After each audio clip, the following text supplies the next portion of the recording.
So there was a post on X that went out last Monday from Bar Chart that, in simple terms, freaked a bunch of people out a lot. It was this chart from Bank of America Global Research showing that the US, as of June of this year, only has about 43 days of crude oil supply left. And that includes what's known as the Strategic Petroleum Reserve. Several news outlets picked it up. Reddit's Wall Street Bets had a very active thread about it. And as you can imagine, the political pundits were all over it. Republicans immediately started blaming Biden for its policies, which I'll give some more context to in a little bit. Democrats immediately jumped all over Trump and his decisions around the Iran war and the Strait of Hormuz. And it really struck a nerve with a lot of people and led to a lot of questions and hand wringing and fear. And people started genuinely wondering if we're about to actually run out of oil. But the problem with drawing conclusions based on a single chart, which is what most of the discussion centered around, and making really broad, sweeping, kind of fear mongering statements on one piece of data, is that it ignores and a lot of times misunderstands a lot of the mechanics happening underneath, which if you follow me at all, you know that's my bread and butter. So what I want to do today is based on this chart, based on all of the reactions around it, I want to explain some of what's actually happening underneath this number, provide some historical context for how the SPR has been used in the past, and finally, what all of this actually means for you. And I'll wrap it up like we always do with the biblical frame for those of you who want to stick around for that. So let's start with the facts and what we know, plain and simple. What even is the Strategic Petroleum Reserve, or the SPR for short? It's a collection of emergency stockpiles of petroleum owned by the US government and maintained by the Department of Energy. It's spread out in a system of these underground salt caverns across 4 locations, 2 here in Texas, where I am, and 2 out in Louisiana. And we've had the SPR since 1975. Now, I wasn't alive in 1975, but if you were, or you remember your recent history, what happened right before that year? The oil embargo in the Middle East from 1973 to 74. The US was in a fragile economic place when it came to oil and energy production, and the embargo did eventually lead to supply shortages here in the US. So gas prices soared and people dealt with crazy long lines at gas stations and higher levels of inflation. So the entire reason this emergency reserve exists in the first place, why it was created, is to mitigate risks around things like supply shocks and potential price volatility due to global energy activity for emergencies. So we have the what, and there are 2 things that you need to know on the how. First, how is the SPR maintained in terms of supply? Well, basically, the Department of Energy buys petroleum from the commercial market through open market purchases and competitive solicitations from companies, oil companies both in the US and internationally. And there may also be times where private oil companies actually will borrow SPR crude if they face supply emergencies and they're required to replace whatever they borrow at a premium. So that's the first how. The second is who decides when to tap the reserves and why. How does that decision get made? Well, the President of the United States essentially has unilateral authority to order drawdowns and sales from the Strategic Petroleum Reserve in response to geopolitical activities. And this is where we start to understand what's going on with that chart in the first place.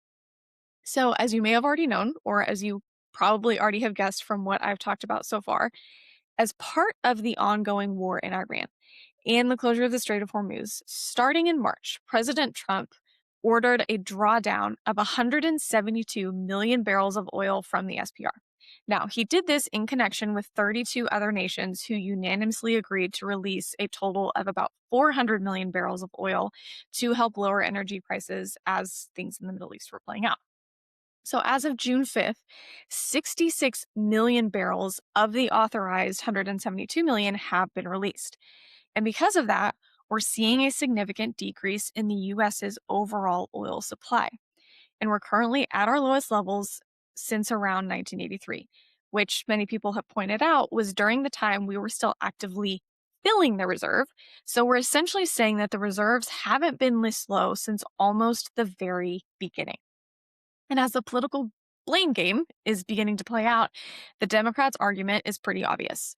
Trump's decision and handling of this ongoing conflict are putting dangerous pressure on U.S. oil supplies and could end up sending us back into an energy supply shock like we saw in the mid 70s and was one of the biggest dominoes that fell that led to the Volcker shock in 1979, which we have discussed before. But, and again, I truly hate politics. I've said this before and I'll say it again. Both parties are just opposite sides of the same power hungry coin, in my opinion, and no one actually has any interest in representing their constituents. But it's impossible to talk about this without dealing with the political side because it's almost an entirely presidential decision. So, what is the Republican argument here? Well, while the SPR was originally created, like we talked about, to safeguard against energy supply shocks in an emergency, it has been used in the recent past by Obama, Trump, and Biden to authorize non emergency sales of the reserves or to approve congressional budgetary and or tax legislation for the sole purpose of helping fund the federal budget. And Republicans have pointed specifically to Joe Biden's decision during his term to sell millions of barrels annually from the SPR to offset federal spending on things like his infrastructure law.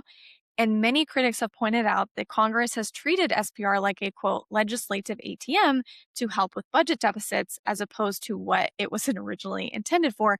And this has happened especially post-COVID. According to the National Taxpayers Union Foundation, quote, Congress recorded roughly $18.3 billion in budgetary offsets from SPR sales through 2025.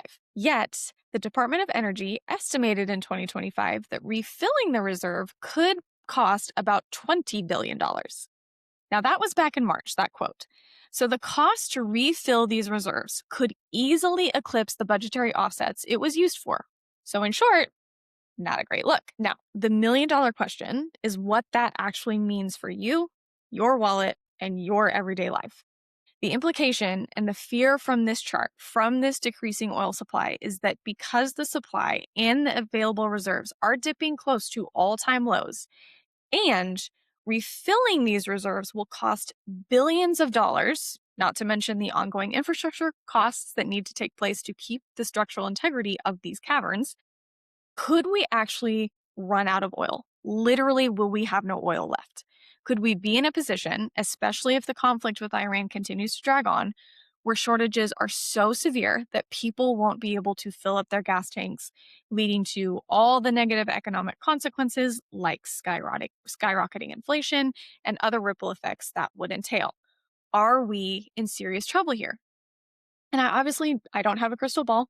I can't tell the future or be 100% certain about what's going to happen or what may come out of left field to completely change the story in the future. But I think there are a few things that are true right now. First is that it is absolutely fair and understandable that both analysts and everyday Americans are concerned about this. A strategic reserve that is meant for true emergencies has been used over the years by both parties to fund bloated government spending and help cap domestic gas prices ahead of an actual shortage. That's absolutely a problem. And I would personally love to see legislation that caps the government's and the president's ability going forward and how they are able to actually use these reserves and put some guardrails around it and some safeguarding around it from being used as this, quote, legislative ATM. But we all know that's probably never going to happen. Patrick DeHaan, who is the head of petroleum analysis at GasBuddy, said, quote, the longer this goes on, the fewer tools the administration has in dealing with it, and the more risk there is to a slingshot for costs. And it's pretty hard to argue with him. If global supply continues to be constrained and we continue to rapidly deplete the main tool we have against that situation, it will be almost impossible to avoid a price shock in domestic oil. Now, oil companies would respond by drilling more if the price of a barrel of oil goes up. They would have incentive to do that. But everyday Americans could very well see significantly higher prices at the gas pump in the coming months and maybe years if nothing changes. That being said, I don't necessarily think this is a total oil price doomsday situation, and here's why. I think there's both a best case scenario and more of a middle of the road scenario here that's more likely than kind of doomsday, worst case skies falling situation. Best case is that after the continued back and forth between the US and Iran, de-escalation and diplomatic breakthroughs win out and cooler heads prevail. If shipping lanes meaningfully reopen, oil starts flowing more freely on a global scale, albeit it will take some time to get back to the pre-conflict levels, I think we would see it take enough pressure off to allow prices and futures to meaningfully cool down. Now, gas prices would likely stay elevated in the short to medium term as things kind of settle, but I think the immediate fear and feeling of crisis would dissipate. And we've seen the economy stay fairly resilient through some of these initial price shocks, and even headline inflation numbers have been pretty manageable, which gives me some confidence that there's a strong way through this. And it's obviously the scenario that everyone's hoping for. The middle of the road scenario isn't necessarily great, but it doesn't give Chicken Little like some of the talking heads have maybe suggested. It's very possible that as issues in the Middle East continue, tensions remain and they simmer for a while. Now, in that scenario, we would get more price volatility in oil than we're used to.